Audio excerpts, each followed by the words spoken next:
Salut, prietenii mei! Vă aduc înspre audiție o melodie care o dedic pentru fratele meu, Adrian Bereau Cordureanu de la Iași, care la rândul lui lasă un mesaj pentru toate femeile masculine și toți șobolanii care sunt bombardieri doar pe live. Lupi, bă!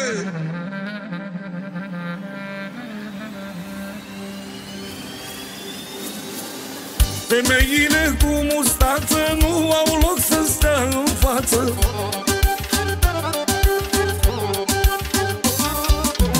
Peste tot vă dați rechin, dar de fapt purtați bikini.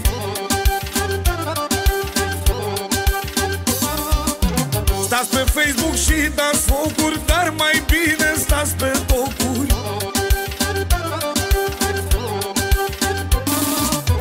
Doar în buletine aveți și voi nume de băieții. Doi fraieri fără măsură, șmecheri după tasta.